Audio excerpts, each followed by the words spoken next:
Part 1. You will hear a radio announcer giving details of the evening's broadcast programmes. First, you have some time to look at questions 1 to 5.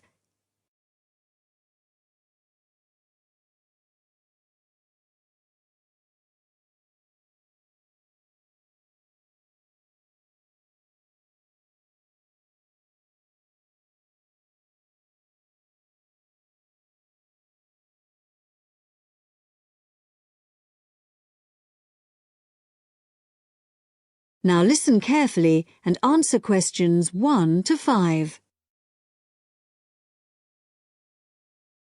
The time is 6:55 on Thursday, October the 15th. And now here is a brief review of this evening's programmes on Radio 6. Starting in just a few minutes, at 7 o'clock, we have the first programme in our new series, Animal Talk, a documentary with Laura Martins and Jeff Burns. And I'll be telling you some more about that in a minute. Then at 7:50 there will be a broadcast on behalf of the Rare Species Protection Group, telling you about some of the work they're doing to preserve endangered species. This will be followed at 8 o'clock by today's episode of Park Square, our drama series following the fortunes of a close-knit community in North London, in which Sunita begins to wonder if Carl has been telling her the truth, and Carl gets into trouble when a private email is read by the wrong person.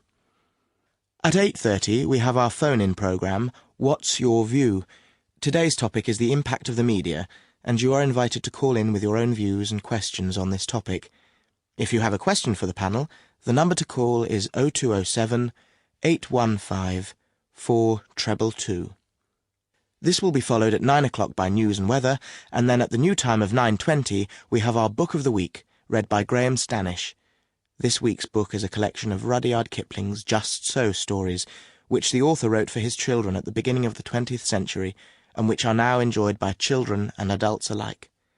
This evening's story, entitled How the First Letter Was Written, is an imaginary account of the events that led to the invention of writing, involving a young girl called Taffy, and a series of misunderstandings that arise when Taffy sends the first written message in the history of the world.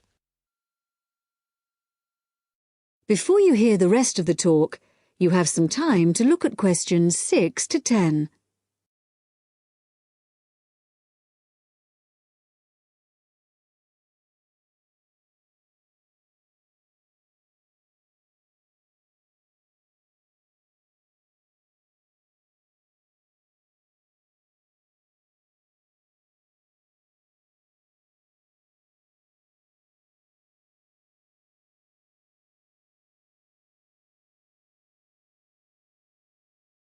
Now listen and answer questions 6 to 10.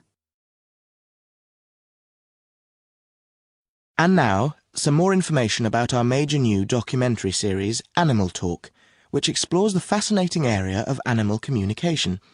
Tonight's programme compares the communication systems used by two of the world's largest creatures, the killer whale and the elephant. Although these might seem like very different creatures, in fact, there are a lot of similarities between them. They're both mammals, they both live in groups, and the social bonds they form are extremely strong. For example, when a new elephant is born, the others in the group will all gather round to greet it. They also live for a long time, like humans, and their brains are very large, which means that there may be room for something in there that allows them to process some type of language. In the programme, Laura Martins, who has spent many years studying the communication systems of whales, describes how although whales do have very good sight, like humans they mostly use sound to communicate. In the case of whales, this is because this travels well in water, where visibility may be limited. In the programme, you'll hear underwater recordings of the whale calls, but what we don't know yet is whether the whales are talking to one another, or whether the sounds are just to allow them to identify one another. Also speaking on the programme is Dr. Jeff Burns, who has made a special study of elephant communication. Elephants use all their senses to communicate, but as Dr. Jeff Burns explains, one way we are only just beginning to find out about is what has been referred to as silent singing. Sounds produced by elephants which are too low for humans to hear, but can be heard by other elephants. And did you know that another way in which elephants can hear is with their feet? So, when one elephant stamps on the ground, maybe to warn about danger, the sound travels through the ground, and another elephant up to 30 kilometres away may pick it up. To find out more about exactly how they do this, stay tuned to Radio 6 for Animal Talk. That is the end of part 1. You now have half a minute to check your answers.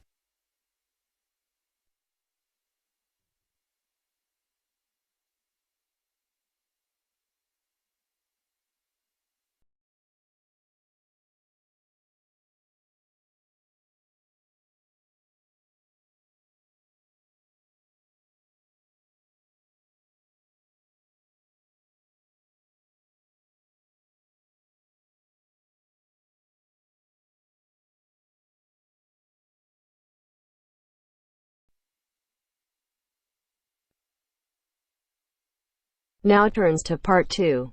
Part 2. You will hear an extract from a talk about employment interviews. First, you have some time to look at questions 11 to 14.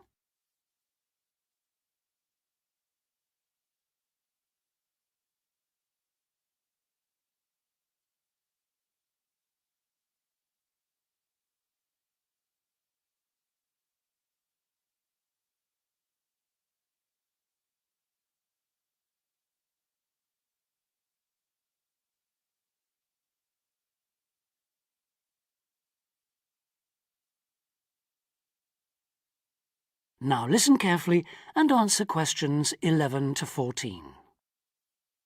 Today I have with me Sandy Richardson of the local Workforce Center, and she'll be talking about that critical step towards the goal of employment, the interview.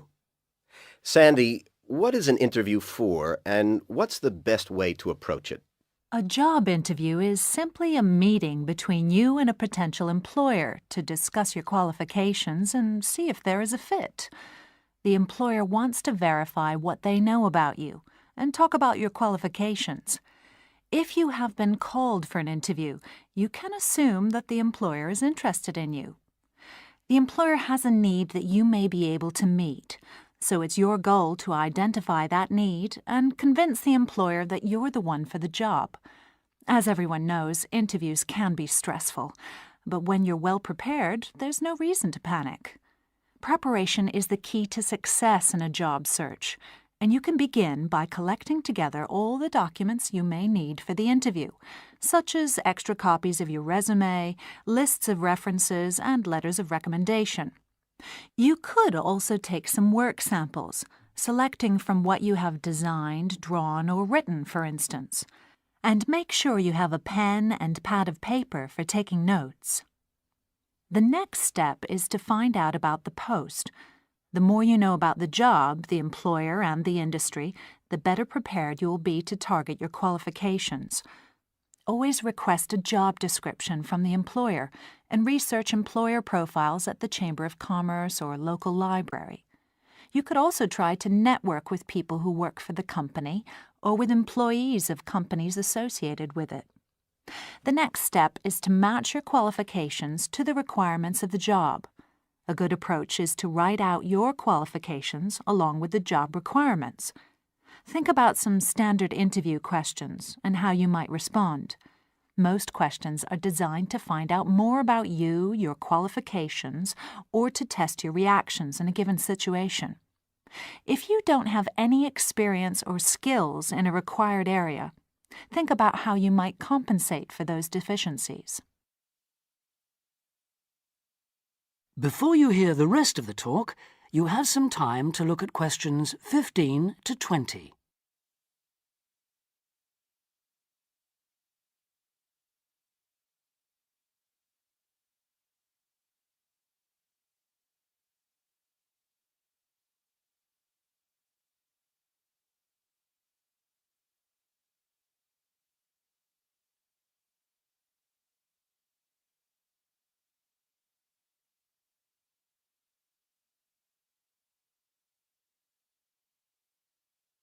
Now listen and answer questions 15 to 20. During an interview, it's important that you be yourself. Get a good night's sleep and plan your travel to be there in plenty of time so that you're not arriving out of breath with 30 seconds to spare. Don't, though, present yourself for the interview too early, 10 minutes at most. In the interview, listen carefully to each question asked. Take your time in responding and make sure your answers are positive. It's important to express a good attitude and show that you're willing to work, eager to learn, and are flexible. If you are unsure of a question, don't be afraid to ask for clarification. In fact, it's sometimes a good strategy to close a response with a question for the interviewer. In general, focus on your qualifications and look for opportunities to personalize the interview. Briefly answer questions with examples of how you responded in comparable situations, from either your life or previous job experiences. Something you should avoid are yes or no responses to questions, but don't dwell too long on non-job related topics. Use caution if you are questioned about your salary requirements. The best strategy is to avoid the question until you have been offered a job. Questions about salary asked before there is a job offer are usually screening questions that may eliminate you from consideration, so be warned. On the other hand, it isn't inappropriate to show your enthusiasm if your first impressions of the interview and of the employer are good ones. So, if the job sounds like what you are looking for, say so. Keep in mind that the interview is not over when you are asked if you have any questions. Come prepared to ask a couple of specific questions that again show your knowledge and interest in the job. Close the interview in the same friendly, positive manner in which you started. When the interview is over, leave promptly. Don't overstay your time. Think about the interview and learn from the experience. Evaluate the success and failures. The more you learn from the interview, the easier the next one will become. You'll become much more confident. To close, here are a few more tips. First, maintain good eye contact throughout the interview and be aware of nonverbal body language. Second, dress a step above what you would wear on the job. Go to the hairdressers, have a shave, etc. Remember that your appearance is a key indicator of whether you have the right attitude, so it can pay to give some thought to how you look. And finally, don't be a clock watcher. That is the end of part 2. You now have half a minute to check your answers.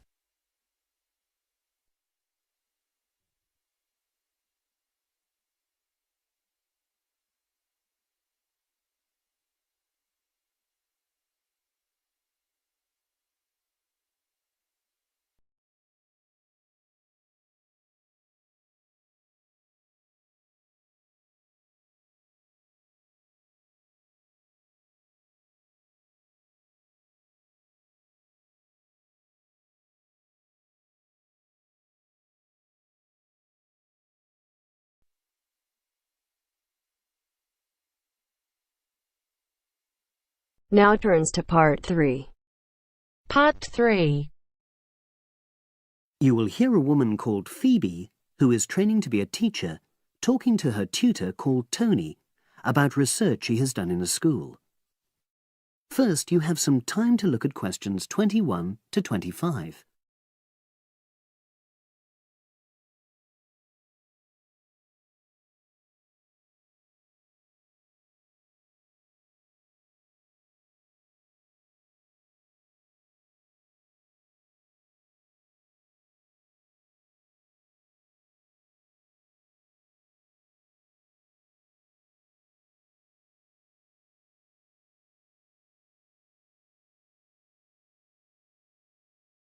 Now listen and answer questions 21 to 25.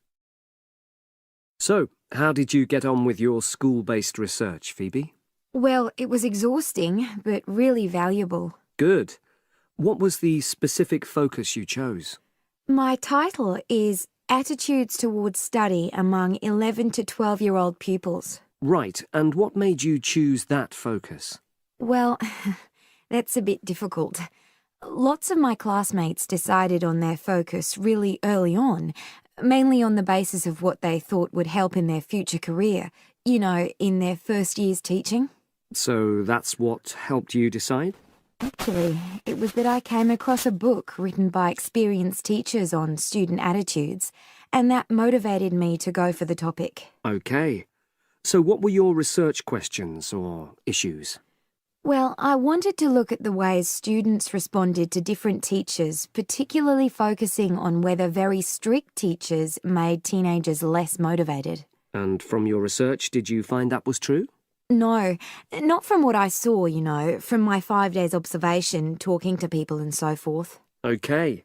We'll talk about the actual research methods in a moment, but before that, can you briefly summarise what your most striking findings are? Well, what really amazed me was the significant gender differences. I didn't set out to focus on that, but I found that boys were much more positive about being at school. Girls were more impatient.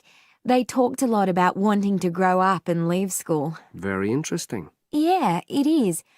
From doing the research, it was clear to me that you might start out to focus on one thing, but you pick up lots of unexpected insights. Right. Did you get any insights into teaching?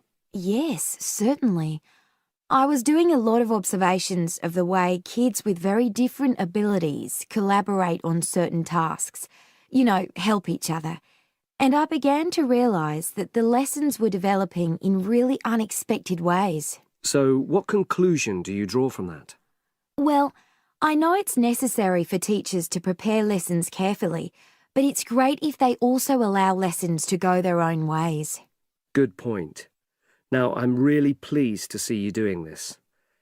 Analysing and drawing conclusions based on data. But surely this isn't proper data. Because it's derived from such small-scale research. Well, as long as you don't make grand claims for your findings, this data is entirely valid. I like the way you're already stepping back from the experience and thinking about what you've learned about research. Well done. But I know I could have done it better. As you become more experienced, you'll find ways to reduce the risk of difficulties. OK. Now you have some time to look at questions 26 to 30.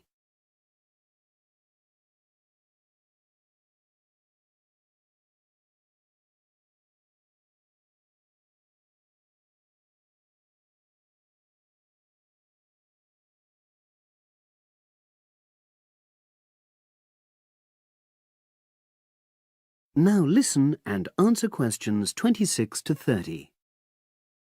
So, let's look in more detail at how you gathered your data. Let's start with lesson observation. Well, it generally went quite smoothly. I chose my focus and designed my checklist. Then teachers allowed me into their classes without any problems, which surprised me. It was afterwards that the grueling work started. Yeah, it's very time-consuming, isn't it? Making sense of analysing your observation notes. Absolutely. Much more so than interview data, for example. That was relatively easy to process, though I wanted to make sure I used a high-quality recorder to make transcription easier. And I had to wait until one became available. Right. And did you interview some kids as well? In the end, yes. I talked to 10, and they were great. I'd imagined I'd be bored listening to them, but... So it was easy to concentrate? Sure. One of the teachers was a bit worried about the ethics, you know, whether it was right to interview young pupils, and it took a while for him to agree to let me talk to 3 of the kids in his class, but he relented in the end. Good. What other methods did you use? I experimented with questionnaires, but I really regret that now. I decided to share the work with another student, but we had such different agendas it ended up taking twice as long. That's a shame. It might be worth you reflecting on ways you might improve on that for future projects. You're right, yeah. OK. And the other thing I did was stills photography. I didn't take as many pictures as I'd hoped to. Lack of time? It's pretty easy just snapping away, but I wanted each snap to have a purpose, you know, that would contribute to my research aims, and I found that difficult. Well, that's understandable, but remember...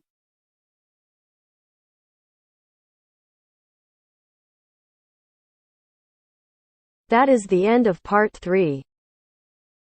You now have half a minute to check your answers.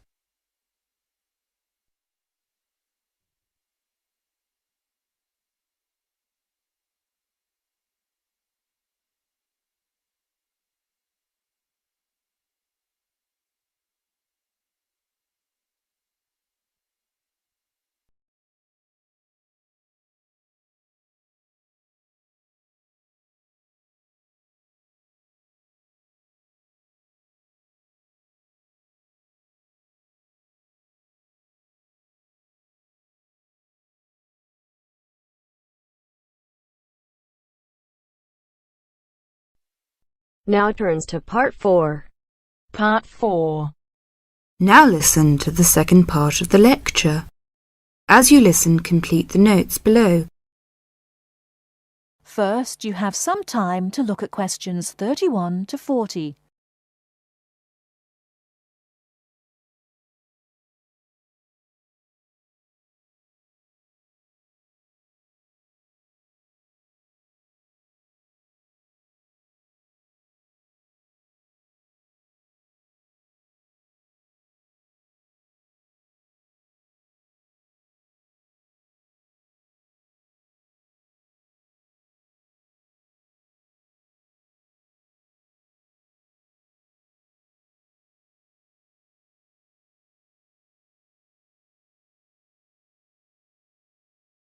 Now, listen carefully and answer questions 31 to 40. Many typically American characteristics, individualism, self-reliance, informality, punctuality, and directness, are a result of those values mentioned earlier. Other national traits could also be identified, however. 1. Americans cooperate. Although often competitive, Americans also have a good sense of teamwork and cooperate with others to achieve a goal. 2. Americans are friendly, but in their own way.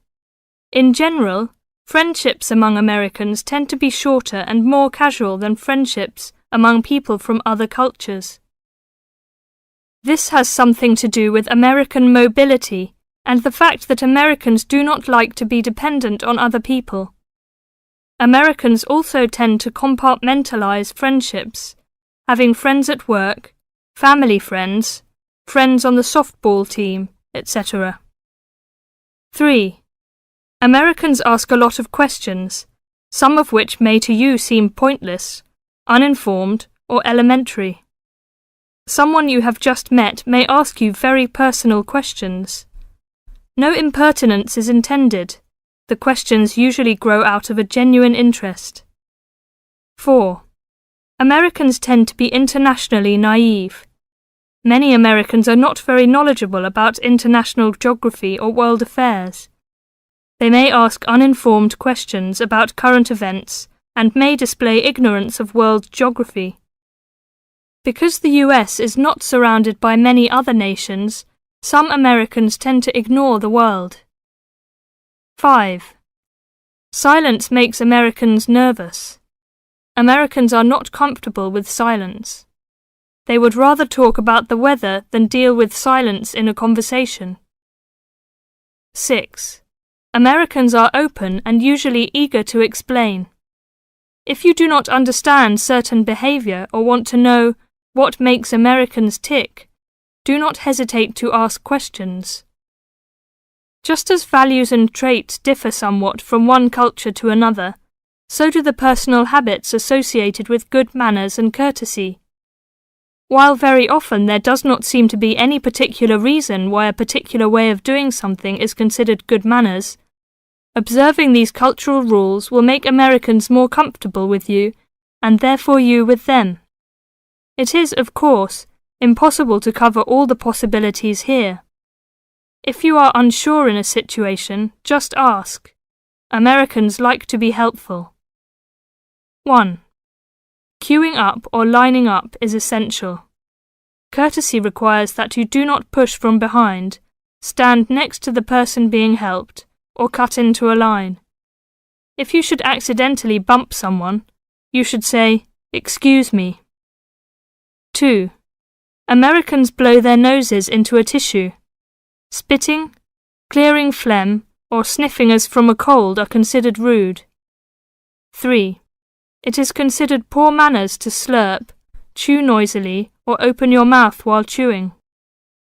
4. Questions are seen as a good way of getting acquainted, but questions about a person's age, financial affairs, cost of clothing or personal belongings, religious affiliations and sex life are considered too personal for questioning, except between very close friends. 5. Men generally do not hold hands or link arms in public with other men. This is somewhat more acceptable between women and quite common between men and women. Now, a few words about personal safety.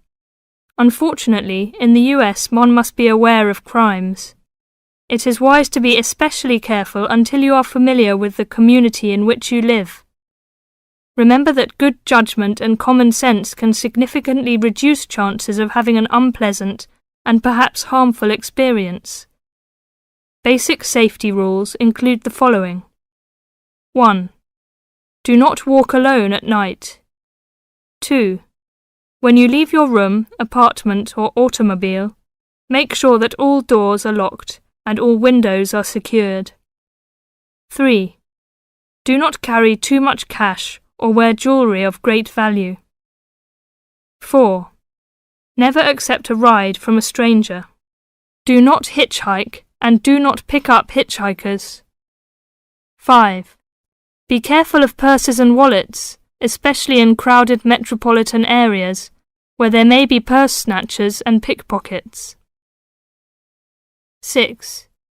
If a robber threatens you, at home or on the street, try not to resist unless you feel that your life is in danger and you must fight or run away. Give up your valuables as calmly as you can and observe as much as possible about the robber to tell the police when you report the crime. A final note. Keep an open mind. Don't judge what you see as right or wrong, but make it a challenge to try to understand the variety of American behaviours which you may observe. You certainly do not have to participate in something you disagree with, but you can try to understand it. This will help you build an attitude of intelligent and liberated respect for cultures, both your own and others. That is the end of part 4. You now have half a minute to check your answers.